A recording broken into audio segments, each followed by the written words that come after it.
अस्सलाम वालेकुम, कैसे हैं आप सब। आई होप कि आप सब लोग ठीक होंगे और मैं भी बिल्कुल ठीक हूँ अल्हम्दुलिल्लाह।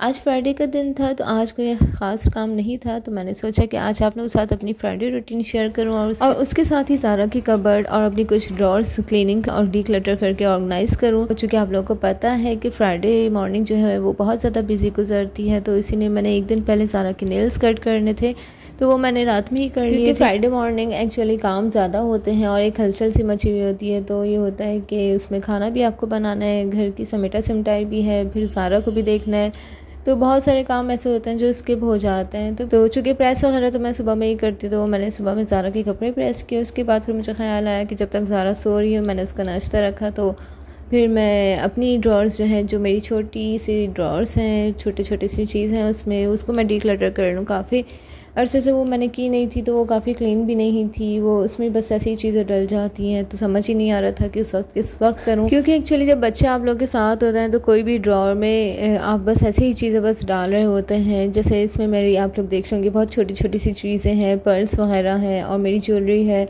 तो मैं सेव करने के लिए बस जस्ट इसमें डाल दिया करती थी ताकि जो है वो इधर उधर खो ना जाए।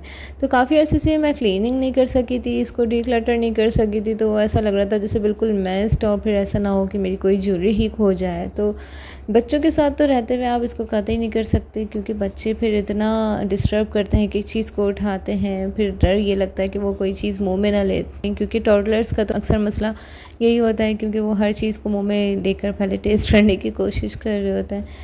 तो इसलिए मुझे डर लगता था कि मैं ज़ारा के सामने सारे काम ना करूं, तो इसलिए फिर मैंने सोचा ज़ारा सो रही है तो मैं जल्दी से अपनी ड्रॉर्स क्लीन कर लूँ, उसके बाद फिर बाकी के काम निपटाऊँ। तो बस यहाँ मैंने बग़ैर टाइम वेस्ट किया अपना जल्दी से ये वाला काम शुरू किया, यानी कि डीक्लटरिंग का किया, ताकि मैं एटलीस्ट अपनी ड्रॉर्स तो कंप्लीट कर सकूँ।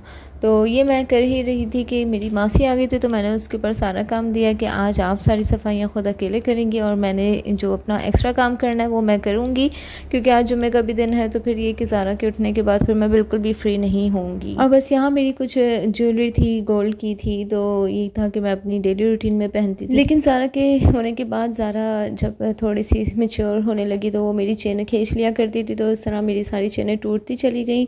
और बाकी ये था हालात की वजह से मैंने फिर उसको उठा के रख ही दिया था, तो उसमें से मेरे टॉप्स के स्क्रू वगैरह गिर गए थे, तो वो खो गए थे। एक्चुअली जब आप कोई चीज़ पहन रहे होते हैं और उसको यूटिलाइज़ कर रहे होते हैं तो आप लोग को अच्छा सा लगता है, लेकिन अगर वो चीज़ आप पहन नहीं सकते और फिर जैसे ज्वेलरी है हर साल के साल आप ज़कात ही देते जा रहे हैं, तो फिर मैं कहती हूँ कि उसके रखने का कोई फ़ायदा नहीं है। लेकिन बहरहाल रखते तो सब ही हैं, क्योंकि ज़रूरत की चीज़ है। तो बस ऐसा ही मेरे साथ भी था, जब तक मैंने पहनी तो पहनी, क्योंकि मुझे बहुत ज़्यादा शौक़ था, तो मैं पहन के रखती थी घर में। लेकिन फिर जब मैंने उतारी तो उसमें से एक चीज़ जब खोई मेरी, तो फिर मुझे बहुत अफसोस हुआ कि यार काश मैं पहनी ही रहती तो इस तरह नहीं खोती।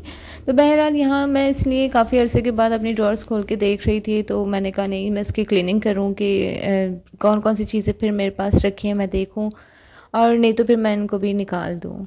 और वैसे चीज़ों को ऑर्गेनाइज़ करने से बहुत फ़ायदा ये होता है कि आपके सामने चीज़ होती है तो आपको पता चलता रहता है कि हाँ जी कौन सी चीज़ कहाँ रखी है और किस चीज़ की आपको ज़रूरत है। लेकिन अगर मेस्ड ड्रॉर्स होती हैं तो उसमें समझ ही नहीं आ रहा होता, अगर आपको कोई चीज़ चाहिए तो वो बस आप ढूंढते रह जाते हैं, इसमें काफ़ी चीज़ें आपकी मिस भी हो जाती हैं। और जैसे कि स्टार्स आप लोग देख रहे होंगे कि मेरी हर ड्रॉर में, मेरे हर रूम में आप लोगों को नज़र आएंगे, तो वो ऐसा है कि ज़ारा के रूम में जब मैंने स्टार्स वगैरह लगा दिए थे, तो जैसे जैसे ज़ारा की हाइट बढ़ती गई वो स्टार्स को निकालती गई है, तो कभी यहाँ एक स्टार रख दिया, कभी वहाँ एक स्टार रख दिया, तो इस तरह से मेरी ड्रॉर्स और भी ज़्यादा मैस्ड हो जाती हैं। इसी तरह आपको मेरी ड्रॉर्स में पर्ल्स बहुत ज़्यादा नज़र आ रहे होंगे, वो इस वजह से कि ज़ारा की ज्वेलरी में थे ये पर्ल्स, तो मैं जब भी उसको पहनाती थी वो हमेशा उसको पुल करती थी, क्योंकि उसको बहुत अट्रैक्टिव लगते थे और मुँह में लेने की कोशिश करती थी, तो वो टूट जाते थे और बिखर जाते थे। तो मैं जल्दी से कलेक्ट करके उसको ना बस ऐसे ही जल्दी से ड्रॉर में डाल दिया करती थी, और मैं उसको वेस्ट भी नहीं करना चाहती थी, क्योंकि मैं चाहती थी कि मैं उससे कोई आर्ट एंड क्राफ्ट का काम करूंगी। तो फिर और जनाब यहाँ ज़ारा उठ चुकी थी, और ज़ारा को उठते ही एक मंकी वाले की आवाज़ आ गई, duck duck duck duck duck duck. तो जल्दी से ज़ारा ने कहा कि मंकी वाला आ गया, मैंने मंकी देखना है, तो फिर जल्दी से मैं ज़ारा को बाहर ही लेकर आ गई।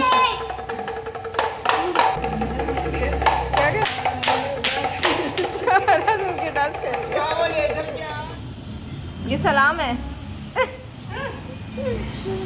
Hello monkey, how are you? Fine. जरा बोलो मंकी को। क्या खाता है ये? सब्जी खाता है। केले फ्रूट महंगा है, आपका बंदर महंगी चीज़ें खाता है। जी बस ये सुबह सुबह ज़ारा ने मंकी शो देखा। तो मंकी शो जो हमारी स्ट्रीट में हर फ्राइडे को आता है, तो ज़ारा बहुत दिन से कह रही थी, तो आज हमने देखा। उसके बाद ज़ारा की एक्साइटमेंट का कुछ ये हाल था, ऐसे कर वाह, मंकी को टाटा किया था आपने, आपको अच्छा लग रहा था मंकी? कितना अच्छा लग रहा था? आपको उसे गोदी में लेना था। बेटा गोदी में कैसे लेती हैं आप? वो तो आपको कट्टी कर लेता है ना। बस जी फिर खाने की तैयारी भी करनी थी, तो सबसे पहले मैंने ज़ारा को फूड खिलाया। उसके बाद सब्ज़ी वाला आ गया था, तो फिर हम सब्ज़ी लेने गए। तो ज़ारा ही कैरी करके लाती है हमेशा सब्ज़ी, क्योंकि ज़ारा को बहुत अच्छा लगता है। मम्मा को पान कर ले। मम्मा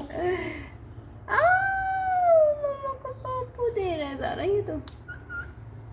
बस जी खाना बनाने के साथ साथ फ्राइडे की तैयारी शुरू होगी। ज़ारा को तैयार किया और फिर उसके बाद मैं भी रेडी हो गई, क्योंकि नमाज़ का टाइम जब हो तो फिर ताकि आराम से हम पहले नमाज़ पढ़ सके, क्योंकि काम तो वैसे ही होते ही रहते हैं। लेकिन फ्राइडे को एक स्पेशल डे बनाना बहुत अच्छा सा लग रहा होता है कि प्रॉपरली तैयार होना। और यहाँ ज़ारा भी नमाज़ पढ़ रही थी, क्योंकि ज़ारा जब हमें देखती है तो उसको भी जा नमाज़ चाहिए, उसको भी हमारी तरह नमाज़ पढ़नी है। तो जी बस अल्हम्दुलिल्लाह ज़ारा को बोलने की ज़रूरत नहीं पड़ती है। ज़ारा जब भी खुद होकर आती है वो कहती है मैंने वुज़ू किया, मैंने नमाज़ पढ़नी है। जब भी अजान की आवाज़ सुनती है तो वो जा नमाज़ लेके नमाज़ पढ़ने लगती है। और ये कमरे का क्या हाल किया है ज़ारा? रूम का आपने इतना मैस कर दिया।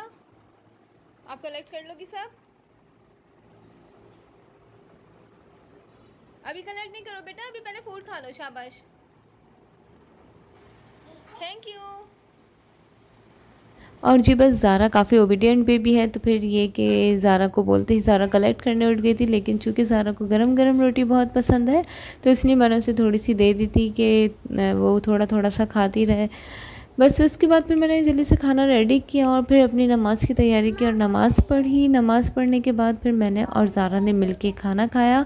और जी बस इस बार मेरी फ्राइडे मॉर्निंग की रूटीन यही रही। उसके अलावा जो कबर्ड्स क्लीन करने की बात थी, तो मैंने सोचा था कि ज़ारा की दोपहर में सोने के बाद क्लीन करूँगी, क्योंकि जब ज़ारा सोती है तभी मैं ये सारे एक्स्ट्रा काम कर सकती हूँ। उसके अलावा मेरे लिए बहुत मुश्किल हो जाता है। तो फिर बस ज़ारा को मैंने जल्दी से सुलाया और उसके बाद फिर मैं जब रूम में आई हूँ तो ज़ारा का रूम टोटली मेस्ड था।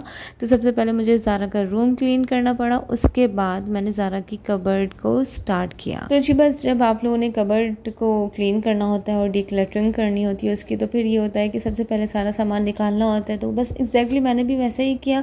ज़ारा के सारे क्लोथ्स निकाले, उसके पीछे देखा तो बहुत सारा सामान है जिसको मैंने ज़ारा से छुपाने के लिए यहाँ रख दिया था, जिसकी वजह से पूरी कबर्ड मैस हुई। और ज़ारा से ये सारी चीज़ें मुझे इसलिए छुपानी पड़ रही थी क्योंकि ज़ारा इन सब से डॉल हाउस बना के खेलती है, डॉल को ये रेडी करती है अपनी ही सारी चीज़ों से। तो वो सारी चीज़ें ख़राब हो जाती है, फिर बाद में ज़ारा के पहनने के लायक नहीं रहती। तो इसलिए जब भी मुझे कोई चीज़ हाइड करनी होती है तो ज़ारा की कबर्ड खोल के मैं उसमें जल्दी से हाइड कर देती हूँ। फिर वो ज़ारा का हाथ भी ऊपर नहीं जाता और फिर वो ज़ारा से छुप भी जाती है। तो जनाब मैं यहाँ सारा सामान निकाल चुकी थी, तो मैंने पहले कबर्ड को क्लीन किया। और क्लीन करना इसलिए ज़रूरी था क्योंकि कबर्ड अंदर से बहुत ज़्यादा मिट्टी हो रही थी।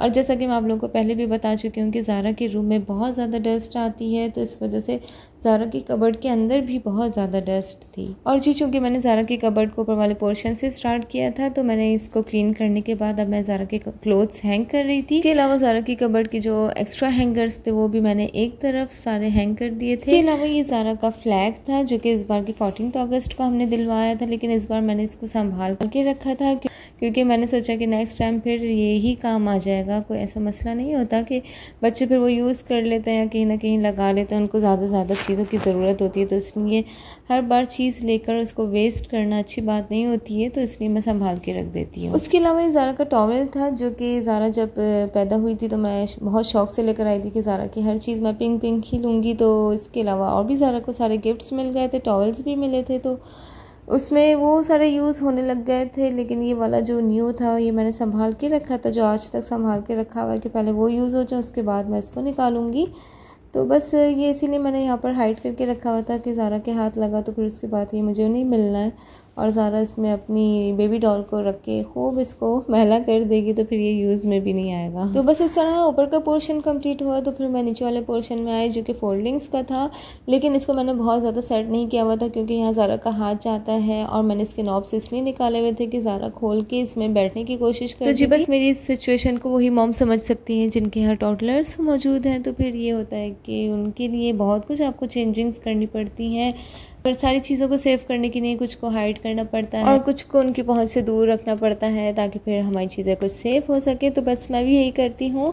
और इस वाली कबर्ड को मैंने बहुत ज़्यादा भरा हुआ नहीं था क्योंकि ज़ारा के कैजुअल क्लोथ्स जो थे वो मैंने आपको बताया था कि मैंने अपने रूम में भी एक कबर्ड रखी है, तो उसमें रखे होते हैं। और यहाँ पर मैंने सैंडल्स और ज़ारा के शूज़ रखे जो कि बिल्कुल न्यू थे। उसके अलावा ज़ारा का बैग, ज़ारा की स्कर्ट्स जो कि अभी नहीं, इन फ्यूचर उसको ने यूज़ करना है, तो वो सारी चीज़ें मैंने यहाँ पर अरेंज कर रखी हुई थी ताकि वो ज़ारा के हाथ भी ना लगे और फिर वो यहाँ पर सेफ भी रहे। और ये कुछ ज़ारा की ज्वेलरी थी और ज़ारा की क्लिप्स है जिनको मुझे डिक्लटर करना बहुत ज़्यादा ज़रूरी था। काफ़ी दिन से इसी तरह से पड़ी हुई थी, तो जब भी मैं निकालती थी तो ज़ारा इनके साथ खेलने के लिए लग जाती थी। तो बस इसीलिए मैं इसको कभी डिक्लटर नहीं कर पाई। तो बस आज मुझे मौका मिला तो मैंने इसको भी कर लिया। तो बस यहाँ मैं ज़ारा की ज्वेलरी, बैंगल्स, क्लिप्स सबको अरेंज कर रही थी, सबको एक जगह करके रख रही थी ताकि ज़ारा इन फ्यूचर इनको यूज़ कर सके और ये ख़राब भी ना हो। और चूँकि ज़ारा की हेयर अभी बहुत ज़्यादा शॉर्ट है तो अभी ज़ारा ये यूज़ ही नहीं कर सकती थी, तो मैंने सोचा मैं इनको इस तरह से सेव कर दूँ कि जब ज़ारा के थोड़े से लॉन्ग हेयर हो या वो स्कूल गोइंग हो तो फिर ये सारी चीज़ें यूज़ में आ सकें।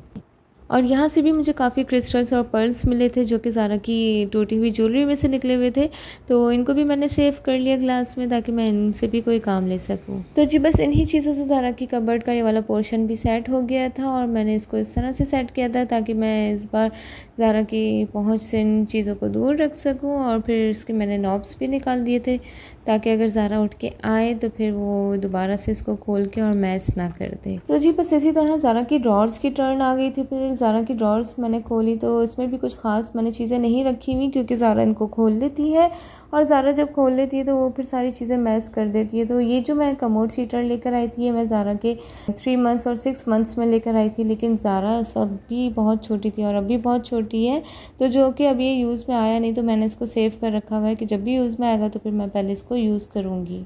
और जब भी कभी मैं मार्केट जाती हूँ तो मुझे बच्चों की चीज़ें इतनी ज़्यादा अट्रैक्टिव लगती हैं कि मैं सोचती हूँ कि मैं ये भी ले लूँ वो भी ले लूँ। तो जब भी कभी मैं इनफैक्ट अपनी चीज़ों के लिए भी जाती हूँ तो अपनी चीज़ें कम ले रही होती हैं और मैं ज़ारा की चीज़ें ज़्यादा ले रही होती हूँ, तो इस तरह ज़ारा की काफ़ी चीज़ें जमा हो जाती हैं। तो कुछ तो फ़ौरन यूज़ में आ जाती हैं और जो यूज़ में नहीं आती हैं बड़े साइज़ की होती है तो फिर वो मैं सेव कर लेती हूँ, तो फिर वो कुछ अरसे में ज़ारा को यूज़ में आ जाती है। और जनाब एक ट्रिक जो बेस्ट है मैं आप लोगों के साथ यहाँ शेयर करूँगी वो ये कि मैं ज़ारा कटवाया था जो कि इस नेट में था, तो मैंने इस नेट को फेंकने की जगह इस तरह से अवेल किया कि मैंने इसमें सॉक्स कलेक्ट कर लिए थे, क्योंकि सॉक्स अगर आप बंद कपड़े में रखते हैं तो वो स्मेल करने लगते हैं।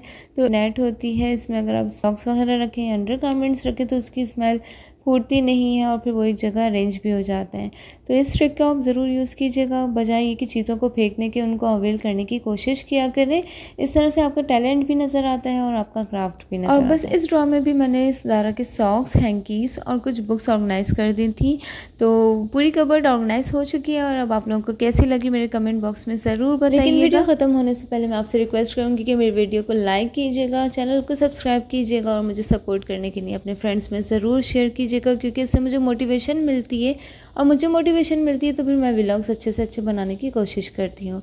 तो मिलते हैं नेक्स्ट व्लॉग में, अपना ख्याल रखिएगा, अल्लाह हाफिज़। वाओ।